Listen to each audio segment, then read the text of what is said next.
I'm joined by our justice correspondent, NBC News' Pete Williams, and Andrew Weissman. He's, of course, was the senior prosecutor in Robert Mueller's special counsel investigation and a former FBI general counsel, and I think can give us an idea of where things are headed. But, Pete, let me start with a question I'd love to ask you, which is, what is this DOJ investigation right now, and what isn't it?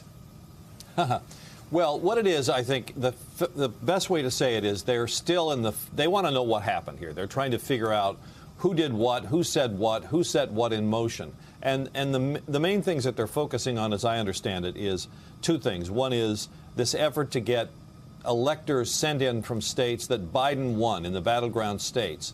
That in some cases they said, you know, use these only if the other votes get thrown out. And then secondly, the effort to try to get Vice President Pence to either honor those alternate slates or phony slates or whatever you want to call them, or at least not count the slates from the disputed states, the battleground states, which either way would help Trump retain his seat in power. So that was the idea, and they want to know what the president was saying to those people, what people were saying to him, but most specifically, what he was saying back. Who was he urging people to do things? Was he asking questions? So the way it's described to me is that this is still part of the fact-gathering stage.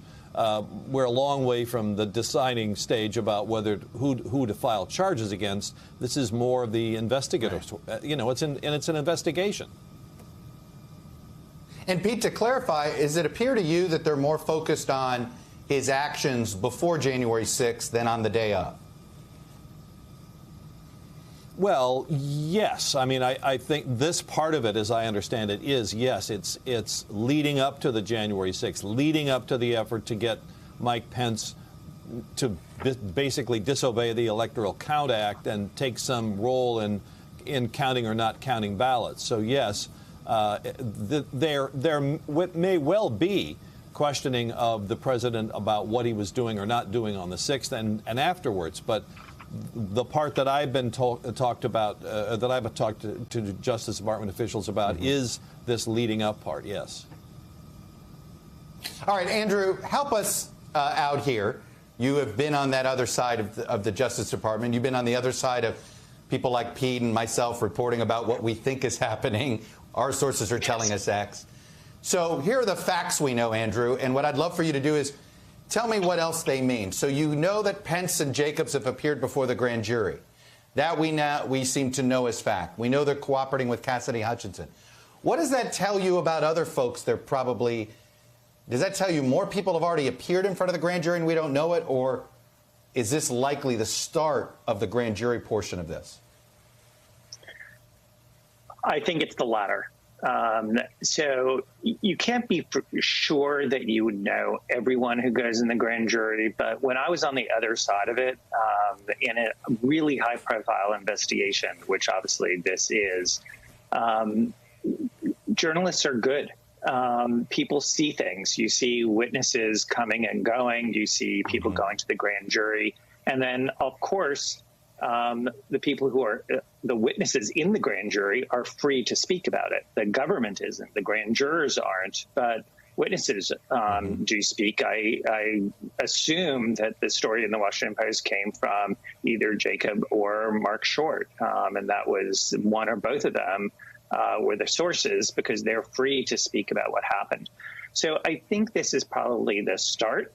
I also think that, just to add on to something Pete said, which is that I think in addition to the so-called fake elector scheme, the department has publicly said, and we've seen confirmation in June and then recently today, that they're also looking at the scheme related to the Department of Justice. That is the Jeff Clark, John Eastman scheme to essentially get rid of the leadership of the Department of Justice and install somebody, Jeff Clark, who was going to then falsely claim that there was a fraud investigation going on because there was fraud in the election, and then use that to defeat the electoral counting by the vice president. Right. So I think that's also going to be part of what we should see going forward.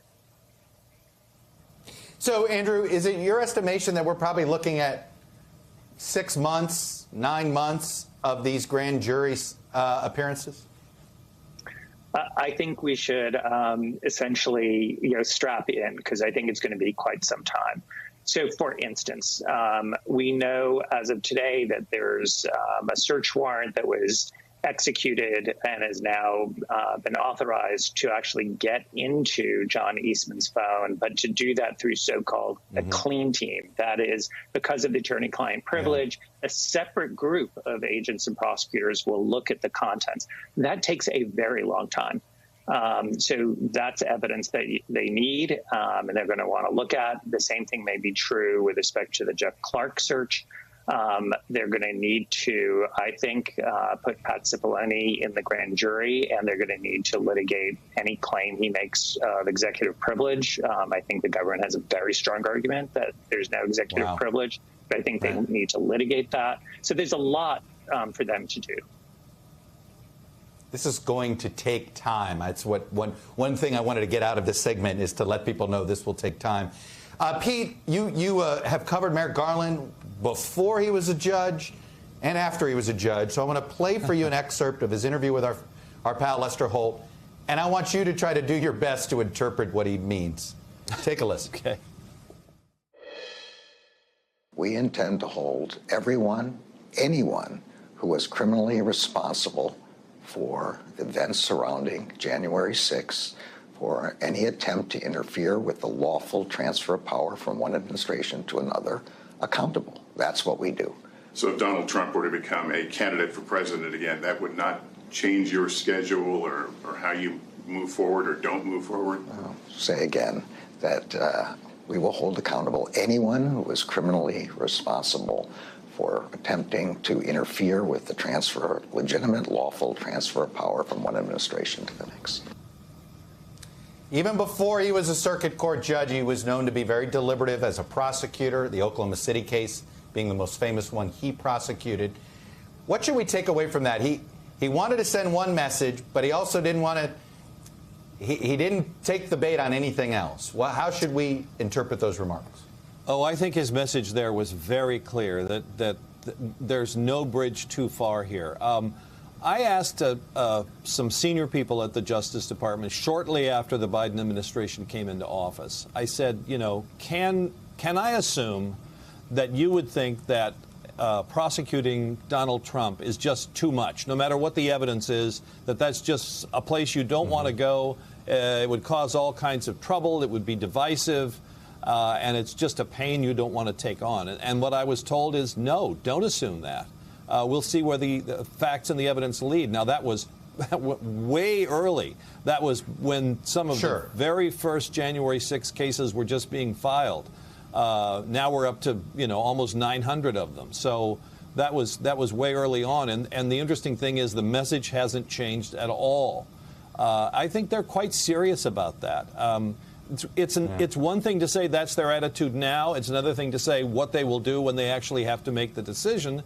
And one factor may be that, as Andrew knows better than anybody here, there's a principle of federal prosecution that says basically federal prosecutors are not supposed to just say, let's take our best shot and roll the dice. They're not supposed to bring a case unless they have a pretty good chance that they believe that they would win. That's Justice Department rules. Query here is, when you're going to charge the former president, would there be even a higher standard that you have to have an extremely strong case that legally is sufficient, that you believe the jury would convict, and that the public would understand? I mean, does that factor in? We're way away from making those decisions, but I think the attorneys can answer your question. I think Merrick Garland was saying nothing's off the table. And, Andrew, I think that means he's not going to do a special counsel. But I'll be honest with you, Andrew, and I just say this as my own sort of a net political analysis. If you're going to go after Trump, it seems to me a special counsel is politically a better way to do it. Are you surprised they haven't gone the special counsel route? I'm not surprised, because I think that Merrick Garland has clearly made the judgment that he thinks he can be sufficiently independent. I think that's probably partly his background as a judge for so many years. But I do think, in light of, I agree completely with what Pete said in terms of the quantum of proof, and that means in terms of strapping in and waiting, I think the government's going to really need a lot of direct witnesses. Remember, the former president, didn't use email, and so they're going to need a lot of people who don't have hearsay, who can say, this is what I said to the president, and this is what he said back. So I think there's a long way to go because they need to flip those people and get the cooperation of people who had those direct conversations. And that's the key. It sounds like you're describing a RICO and an old-fashioned mob case in some ways. It's looking for the flippers. Is that fair, Andrew? You need, in a case like this, you need cooperating witnesses. It's true in mob cases. Yeah. It's definitely true in most public corruption cases as well. Pete Williams, Andrew Weissman, appreciate both of you all the time, especially with this segment. So thank you. Thanks for watching our YouTube channel. Follow today's top stories and breaking news by downloading the NBC News app.